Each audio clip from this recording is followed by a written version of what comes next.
Today I am going to tell a story. His name is The Prince's Rebellion, How He Defied the African King. The Prince's Rebellion, How He Defied the African King. The heart of an ancient African kingdom, where the sun painted the savannah in golden hues and the whispers of the wind carried secrets through the tall grasses, lay the royal palace of the Zamelic kingdom. The kingdom was ruled by King Adebayo, a monarch renowned for his strategic mind and iron will.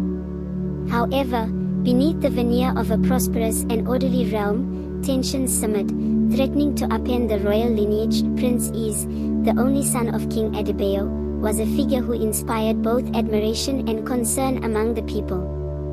Unlike his father, whose rule was characterized by rigidity and a thirst for conquest, Is was a man of the people, known for his compassion and vision for a more egalitarian society. His popularity among the commoners grew with each passing day, creating an undercurrent of unease within the palace walls. The relationship between father and son had always been strained. King Adebayo saw his son's empathy as a weakness, an Achilles heel that could unravel the power and authority of their lineage.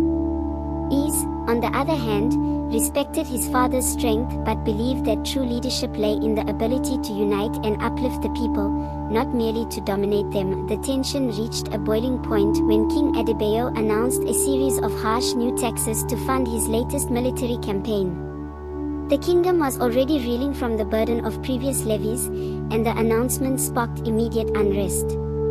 Protests erupted in the capital city, with citizens demanding relief and justice.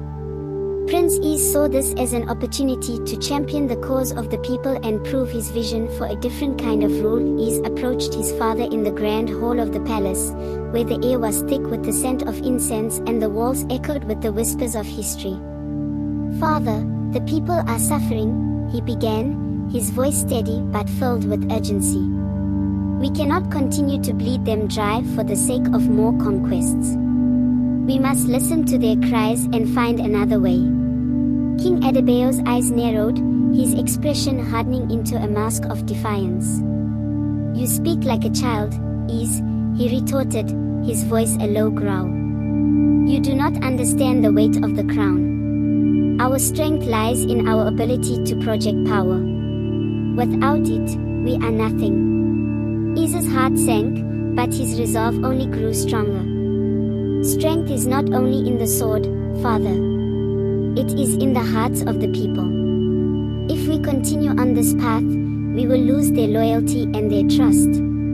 A ruler who cannot inspire his people is no ruler at all." The king's response was swift and brutal. "You will not defy me, Is. You will fall in line, or you will face the consequences." With that, the audience was over, and Is was dismissed. That night, the prince convened with a small group of loyal advisors and friends in a secluded part of the palace. Among them were General Ikin, a seasoned warrior who had grown disillusioned with the king's relentless campaigns, Amina, a wise and resourceful healer who had the ear of the common folk, and Kofi, a young but brilliant strategist whose mind was a wellspring of innovative ideas. "Is," General Ikin said, his voice grave, "if we are to challenge your father's rule, we must be prepared for war. He will not relinquish power easily." "I know," Is replied, his gaze resolute. "But this is not just about overthrowing a king. It is about giving the people hope and a future they can believe in.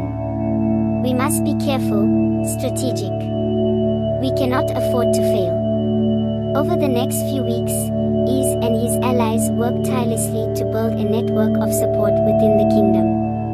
They reached out to disgruntled nobles, rallied the commoners, and forged alliances with neighboring tribes who had also suffered under King Adebayo's aggressive expansion. The final spark that ignited the rebellion came when the king ordered the execution of several prominent protest leaders. The brutality of the act sent shockwaves through the kingdom, and the people's outrage reached a fever pitch. Is knew it was time to act. Under the cover of darkness, the rebels made their move. Is led a small force to capture key strategic points in the capital, including the armory and the main gate. Meanwhile, General Ikin coordinated attacks on the king's loyalist forces, aiming to weaken their defenses and sow confusion. The palace, once a symbol of unassailable power, became a battleground. The clash of steel and the cries of battle filled the air as the rebels fought valiantly against the king's guards. Is, at the forefront of the conflict, fought with a determination that inspired those around him. In the throne room, the final confrontation between father and son unfolded. King Adebayo, dressed in his regal armor, stood defiantly as Is approached, his sword drawn. "You have betrayed your own blood," the king spat, his voice filled with venom. "You have brought ruin upon this kingdom." "I have brought hope," Is replied, his voice steady. "I am fighting for a future where our people can live in peace and prosperity, not under the shadow of fear and oppression." The battle that ensued was fierce and brutal. The king, despite his age, was a formidable warrior, his movements precise and deadly. But Is, fueled by a lifetime of training and a righteous cause, matched him blow for blow. The clash of their swords was a symphony of rebellion, echoing the desires of a kingdom yearning for change. In a final, desperate move, King Adebayo lunged at Is, his eyes burning with rage. Is parried the attack and, with a swift counterstrike, disarmed his father. The king fell to his knees, defeated but still defiant. "This is not the end," he muttered, his voice a mere whisper. "No," Is agreed, his expression softening with a hint of sadness. "It is a new beginning." With the king's defeat, the rebellion triumphed. Is ascended to the throne, not as a conqueror, but as a liberator. His first acts as king were to abolish the harsh taxes, pardon those who had been wrongfully imprisoned, and initiate reforms to rebuild the kingdom's economy and infrastructure. Is's reign marked a new era for the Zaimlik kingdom. He worked tirelessly to fulfill his promise of a just and prosperous society. The people, once oppressed and divided, now came together in a spirit of unity and hope. Under Is's leadership, the kingdom flourished, becoming a beacon of progress and stability in the region. The tale of Prince Is's rebellion and his rise to kingship became legend, a story passed down through generations. It was a testament to the power of conviction, the strength of the human spirit, and the enduring belief that true leadership lies not in the ability to rule with an iron fist, but in the capacity to inspire and uplift. And so, the legacy of King Is lived on, a reminder that even in the face of great adversity, the light of hope and justice can shine through, illuminating the path to a brighter future for all. And so, the kingdom thrived, forever grateful to the prince who dared to defy an unjust king and bring light to the darkest of times.